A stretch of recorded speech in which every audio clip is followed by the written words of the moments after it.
Welcome to Homekeepers. How are you today? So glad to be with you. And welcome one and all, the regulars, the brand new ones. You are so welcome. Come right on in. And that goes for the gentlemen too. I get mail from men, and I'm so thankful that they find the program good for them as well. So welcome. We like to talk about all those things that affect the home. And of course, number one is those relationships. And it's so much better if they are rooted in the Word of God. We try to make that very, very clear in our program. So I'm so glad you're here. I have a wonderful guest today.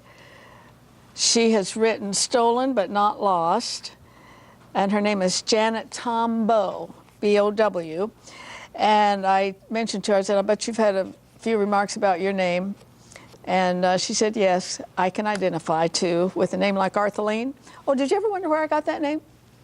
My dad's name was Arthur. And I think they wanted a boy. But I surprised them. But I want to tell you about this book. It would be very hard to lay this book down if you get it. One of the most incredible stories, and also a story that gives such validity to the gospel of the Lord Jesus Christ, to what the Bible teaches. This lady, by the world's standards, should maybe be dead, should be a drug addict, should be an alcoholic or whatever, but she's a very triumphant, victorious woman, and she speaks for Stonecroft Ministries. I used to do that years ago, and it's a very, very credible, and it's a ministry that's won a lot of women to the Lord. So we'll be talking about this, and I'm going to join Stephanie. We're going to make a taco pie, and we kind of major on those recipes that are inexpensive, things that you can get done ahead of time, so that you can really prepare a lovely meal for your family. You know, I'm sorry, I'm not a prude, but I don't like it when there's milk cartons on the table and plastic everything. You can fix something really nice that's economical and is good, nutritious. Before I join her, though, I want to again offer you this bracelet, and they are limited, so I suggest you get to them right away. But it's a cross with crystal, made of crystals, with a pearl. It'll fit any wrist at all. I have a hard time with bracelets because I have a pretty small wrist. But this expands, and I think I said in one program, 98% of the women love bling. You'll like this. And while they last, if you'll order them, you can write to me at Homekeepers Box 6922, Clearwater, Florida, 33758. If you want to send a check or whatever. Or if you want to get it a little faster, you can call 1-800-229-0059, and we'll take your information and get it right out to you. So, hi. Stephanie's got one on. I have mine on. Oh, I took mine off. You did. I love Fabulous. those things. I think love they're so it. pretty. I think it's stunning. Okay. Well, I have a secret to tell. Since you said your dad's name was Arthur, here's something you don't know about me. Okay. Okay. When I was born, I think my dad wanted a boy because, do you know, I was called Charlie till I was 13 years old. Now, how did they get Charlie out of Stephanie? When I was a baby, I was crying. My dad's like, "It's okay, Charlie. It's okay." And it stuck with me. Everyone called me Charlie till I was 13. And then I was like, my name is not Charlie. My name is Stephanie, because I was such a young pretty lady. name. Charlie. Well, there maybe you we go. both need counseling. Maybe. You know. Now, this is one of her, you must have been great in kindergarten because of all your show and tell things. So here's a Stephanie show and tell. Yep. Instead of, you don't want to pour grease down your drain. Yeah. And why dirty a dish? So all you do is make a little aluminum get a foil picture of it. bowl. Put your grease in there. It'll harden up. You fold it up and you throw it away. Super easy. Did you figure that out by yourself, or did somebody else tell you about it? I'm sure I read it on the internet. Yeah. Well, that's a very good idea. Might save you a plumbing bill down the road. That and dirty dishes. I hate doing dishes, so. I found out something she's doing that I think's just a little bit under standard. When guests come in here, they're immediately signed up for her fan club. That was Susan. Susan asked, and I didn't- just jumped on with her. Yeah, so my guest, Janet, who saw her for the first time, is a fan now. She's a fan, yeah. We're back to 30. I said, you don't have to do anything. She said, okay. Yeah. 33 people. Yes. Okay, so I'm going to actually have you over here. Okay. We have a pound of hamburger browned up, and you're just going to put in 2 tablespoons of taco seasoning. Yep. This comes in an envelope, you know. Uh-huh. And that's 3/4 cups of chunky salsa. And I have croissants, canned fancy croissants here. That I'm going to... You're supposed to say that with kind of a French accent. Croissants. And I'm just going to make a crust out of it. You have to work it a little bit, but the heat from your hand will warm them up, and then you... Oh. Yeah. And then you seal them. Oh, that is interesting. Yeah. Because they're already kind of in a good shape for a pie crust. Right. Now try to mix this in so that this was all those seasonings get really blended. And if you put this in, it'll blend the taco sauce even better. This is salsa. How much? Salsa. That's 3/4 cup.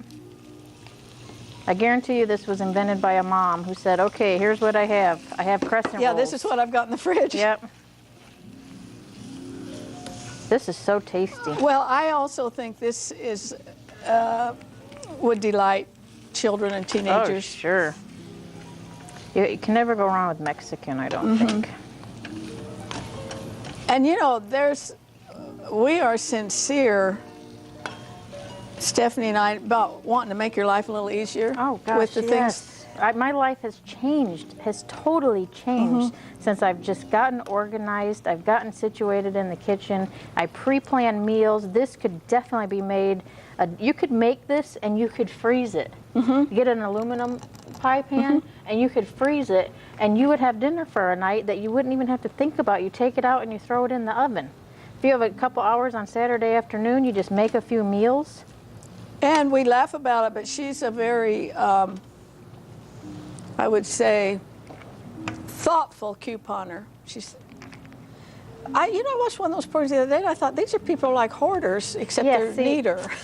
I don't understand all of that. I just want to be able to take care of my family, and if I can give some stuff away to the church, you can give it away, or to the food pantry, I'm happy to do that. Take advantage of it. Yeah, that's pretty cool. Yeah, it takes a little working because they don't quite fit, so you just have to work it. Yeah. Once your hands warm up, you know.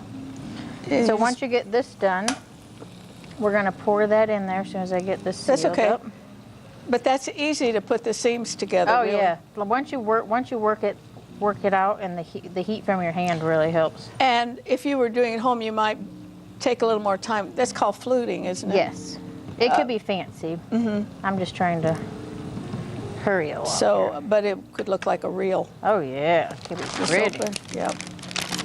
So we'll just pour that meat in here. Do you want me to do that? I'll let you do that, and I'll deal with this one. It's still hot.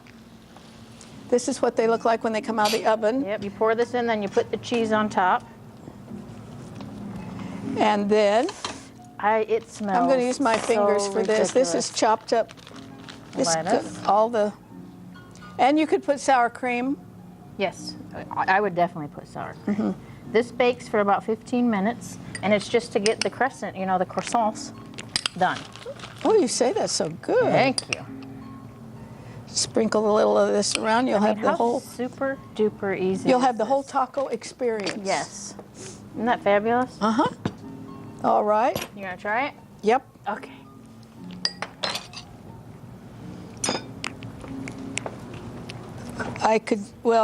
This knife will work, but could use a sharper one. I was just seeing if we had sour cream.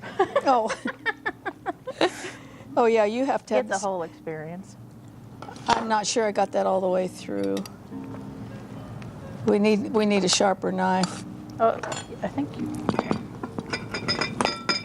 put some elbow grease into it there. There you go. Try that. I really do think this is one that kids would like. Oh, for sure. Look at that. Yummy. There's your meal, friends. Yes. You really don't need anything else. You got your little roll. Put a lot of lettuce and tomato on. You'll have your salad. And I love refried beans, so I would also put refried beans over the top. Great minds running the same channel. I was just thinking of that. Oh boy. That's good. I would call that a crowd pleaser. For sure. Now there's another one floating around. Maybe we'll do it sometime, but it uses the potato flakes For the crust, we need to try that, see what it's That like. sounds good. This is really good, friends. So I hope you got it. If you didn't, the recipe is coming up on your screen. Or how you can get it, we'll be glad to get it to you. And please stay with me to hear a story. I'm just believing you've never heard a story like hers. And she's still a triumphant person. Stay with us. If you would like a copy of today's recipe, please send your request along with a gift of $5 or more to Homekeepers, P.O. Box 6922, Clearwater, Florida 33758.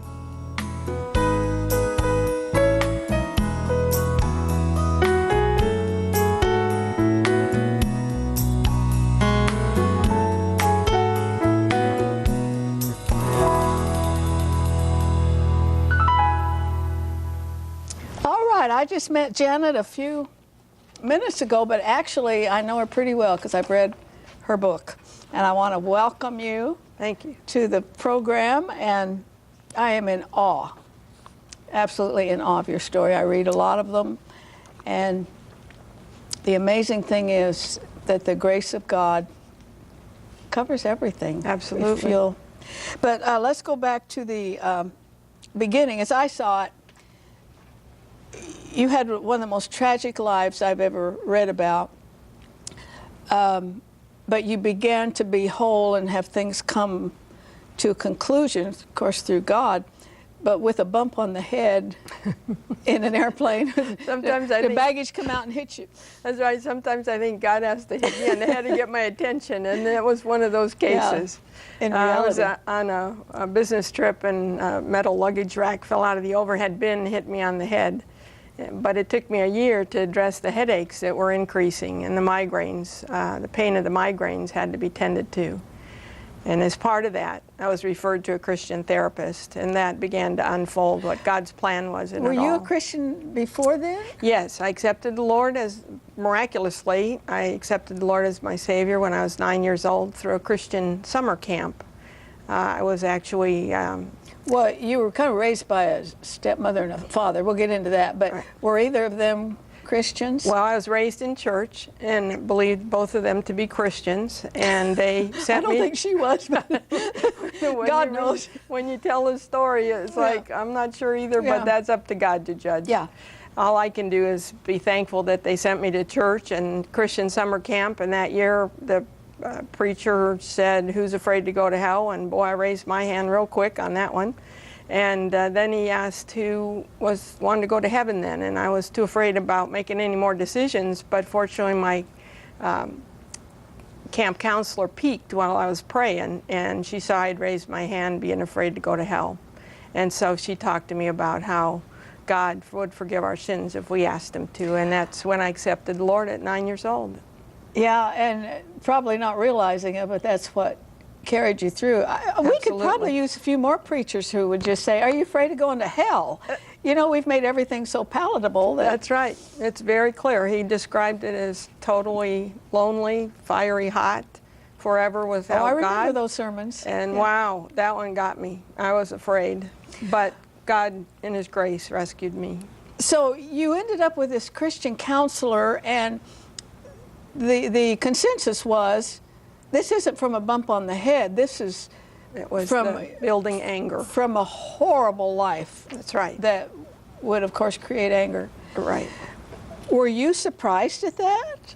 Yes. It took me by surprise how much we got into the first discussion about what the real crux of the problem was. Because I was actually in counseling, sitting like this, thinking I didn't need counseling. And when she asked me what bothered me the most, I said, abused animals and abused children. And she said, "Oh, do you have examples of those?" And I said, "Well, actually, I do." And she was a God counselor. Yes, she was. And she wasn't afraid to bring him in at the right points to help me understand the hurt that I was going through and what I was trying to deal with. So, I just want you to tell your story that your father kidnapped you from your biological mother. Yes. At the age of 5 years old. At 5 years old, I was taken across the country from Ohio to California and did not understand the circumstances. I was too young to understand, and no one explained it to me, but I was taken by my father and my grandparents. And it was actually my great-grandparents. And raised by them while he worked until a year later when he married a woman in California. And she was an abusive stepmother, horribly abusive, and really put the fear in me to the point where I would one day say, I'm not sure if I feared her more or God, but the punishments were so severe, and it was because every time I would bring up the past about my mother, she would want me to forget that and not bring it up. So she would beat me. You said part of her agreement to marry your father, and I'd like to talk to him too, was that she could be the disciplinarian, so Yes. I wrote it down. That's right. You had multiple beatings, slaps, body punches. You were hit with hymn books, tied up and stood naked in the corner and outside, and were told constantly that your mother didn't want you. Right, and you know, when you hear those stories often enough, you finally believe them. And when that's all you have to grasp, you start to become very complacent about it and obedient to this over-control of your life. And it became an over-control all the way through several decades. How could anybody be that mean? What do you know I tried about her to past, I Joanne? tried to excuse it because she had been abused in her past, and when I explained that to my counselor, the counselor said, no. When you're an adult, you have to take responsibility for what you're doing. And she said, besides which, Jan, what would your children 5 years ever old. do that would make you treat them like you were treated? And finally, with tears, I said, nothing. I'd never treat a child that way. And My father never rescued me from that abuse. He was controlled by her money and what he thought her family had money, and he was controlled because he had no other way to turn. He had made his bed so much to sleep in it. And so it was very sad that I ended up being very humbled by it. And how long did this go on? controlled. To what age? It took me until 47 years old to stand up with her and tell her, you'll never hit me again. How old? 47. Oh, my word. Yes, and that was because what happened is my father left my stepmother for another woman, and my stepmother was suffering from melanoma cancer, and she was refusing to get help. It's an excisable cancer. She could have been cured from it, and she kept refusing, and so I was getting more angry, more angry. That's when I sought the counseling because the migraines got in the way, and I had to get some help. And I found out that I needed that counseling to start unearthing Was she the still truth. alive when the counseling started? Yes, Oh, and my it was word. because I was trying to handle her illness and the fact that she wouldn't get help. And here I was responsible to take care of her because my father left. So I had no choice but to try to figure out how to live with this situation. But after 5 years of counseling and 5 years of her going through this melanoma, she finally succumbed to melanoma. And shortly afterwards, God convicted me that I needed to find my birth mother. And he talked to me in the middle of the night. Were there any conversations with your stepmother of how could you do this, or? Well, finally during counseling, I got courageous What'd she enough say? to challenge her on it. And well, I didn't confront her about the abuse. I just confronted her that I found out during this snowstorm I was stuck in with her in the car with me. I started to talk to her a little bit, talk back to her, and she said, I don't like what's been happening to you from counseling. And I said, you know what? I don't like the life I've been having to live. You know, I just see you as this little puppy that was abused and abused and abused until it became a way of life. Right. Except the puppy comes back to its owner in love because it responds that way. She totally made me not love her. I tried. There's the understatement of the year. Because I read the book and I'm so mad at her that. But like I said, you're so triumphant. You come to a point of real forgiveness for both. I had to. Yeah. I had to because it was eating me up. But it wasn't until I understood after I found my birth mother, when I understood what that love was really like, then I was able to deal with the forgiveness I needed to of these two people who had harmed me and told me the wrong story my whole life. Oh, and today they would be jailed. You know, Yes, if it got absolutely. out. Yeah. I read about abuse now, and I just can't hardly believe what I tolerated and what and the rescue that should have taken place. Yeah, I remember one time at a VBS years and years ago, there was this church member who was telling about a neighbor. They were sure the dad was molesting the daughter. They called the police, said, couldn't do anything, it's a family thing. You know, that was That's right. 20 years ago or more. If you just tuned in, I'm talking to Janet Tombo. I really would like for you to read this book. We're going to put the website up on the screen, and that will take you to all kinds of information. She speaks for the Stonecough Ministries. There's another name we know that. Is it Women's? Christian Women's Christian Connection. Women's. And the book is Stolen but Not Lost. And we've kind of covered the first half of it, but in the amount of time we have, there's no way I could impart to you the emotional, just the trauma of the life that you've lived. And you were quite successful in your work, Yes. and all that. It was an escape, and I became a workaholic, and that isn't healthy either. People need to have a nice balance in their life. But I also stayed close to church and activities that kept me close to the Lord, which is another thing that buoyed me during the life. Was there ever a moment with your father did he ever say, Well, forgive me, or? No. And in fact, when he chose to leave my stepmother, I said, how could you do this to her after what Norma, which is my birth mother, did to you? He didn't say one word. He just walked out the door. Yeah, which they said that she... He never fixed it. Yeah. He had opportunities. He never fixed it. But God did. God did. He got a hold of me. He talked to me at 3 a.m. one morning, and he said, don't focus on the past, at what you've lost, but look at the future, at what you've been given. Now, I don't think those kind of thoughts at 3 a.m. when I wake up. I have one thing in mind, and it's to get back to bed, you know.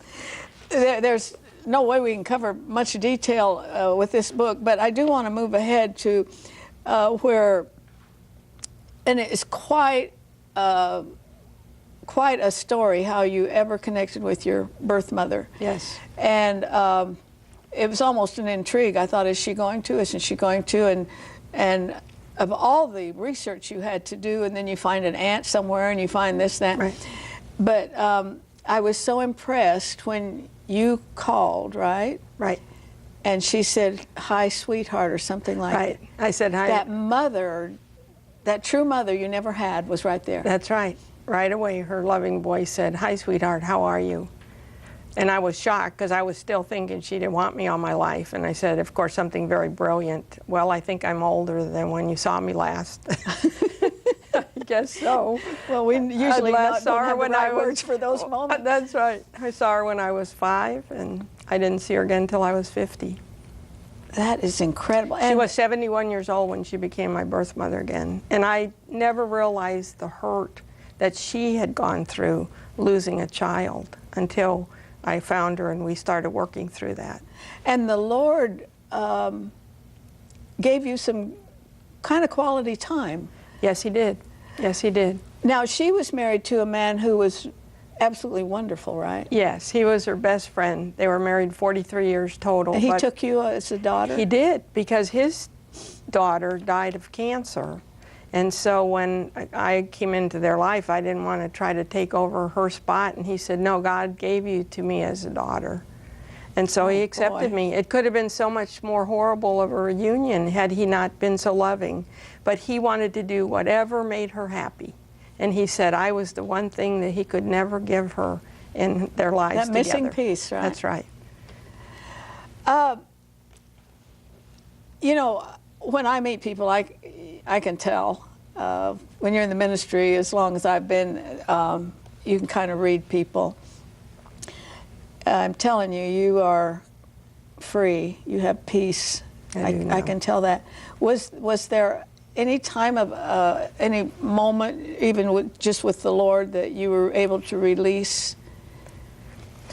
Well, what I remember is we worked through this, because when I met her, I didn't even know if I could like her, let alone love her. Oh, you mean your mother? My mother. No, I was thinking of releasing the stepmother and your dad. I mean, in counseling, it had to be worked through. Horrible thing they did to you. But in counseling, I had to work through the forgiveness of both of them, and a lot of it was writing a letter of forgiveness, and forgiving them released me. That is just. That's not human. No, that's God, yes. If you ever talk to your counselor, tell her I'd sure like to interview her. She is an incredible lady. It seemed like the Lord guided her exactly, because when she got you, she got a minefield. This is one of the greatest, one of the worst stories, in all my years that I've ever encountered. But how it validates what Jesus does, what he came to do. But the other thing is, it's all in his timing, because it took all of the pieces to put it together, and to realize that there was a disconnect between my birth mother thinking I didn't want her, and here I thought she didn't want me. And God, it took us 45 years to right that wrong, and to realize there's two sides to every story. But when it did happen, it was immediate. It was, to me, the way I read it, there was no needing to get acquainted. I mean, you were mother and daughter. Well, immediately. She said, I had 3 surgeries to have you. How could I not want you? And she could never have another child, so I was the only one. But I was the one who was reluctant, and it was through talking and crying and journaling and working through a relationship, building that relationship. We became friends, and then we became mother-daughter. For her, it was instantaneous. For me, it took time. Well, no one would criticize you for being a little wary. We are out of time, but thank you for bringing this wonderful testimony. And I just want to tell the viewers, no matter what your story is, Jesus can redeem it. Yes. He really can. I mean, even if the people who have abused you or mistreated you, they're already dead and gone, he can still bring you to wholeness. And I don't think I've ever interviewed, of all the guests I've ever interviewed, I don't think I've ever interviewed anyone that so clearly states that. I sure thank you for coming. Thank you so much. And thank you for being with me. And please remember, there's no higher calling than that of a homekeeper. God bless you. If you would like a video copy of today's Homekeepers program for just $19.95, call 1-800-229-0059 for credit card orders, or send a gift of at least $19.95 to Homekeepers, P.O. Box 6922, Clearwater, Florida 33758. Be sure to note the program number which appears on your screen.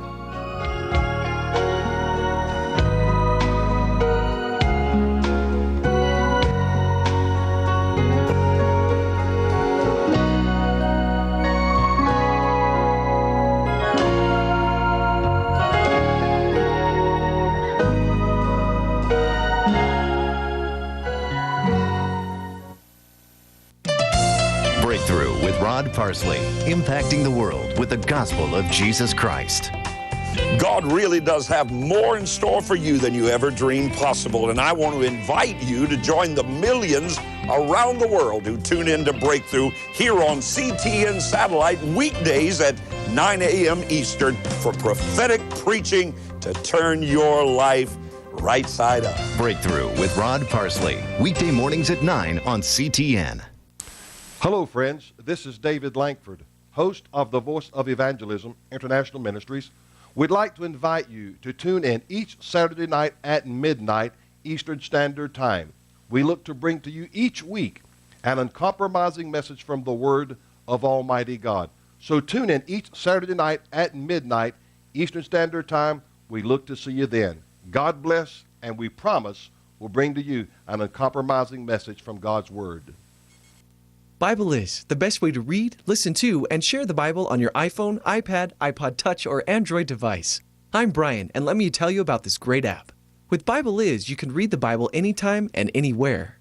Even combine your reading and listening in hundreds of languages and versions. Simply share the Bible on Facebook, Twitter, SMS, and email. Experience the Bible like never before. Look for Bible is in the App Store or Android Market today. Bible is. Read, listen, share. God's love, elevating, energizing, empowering.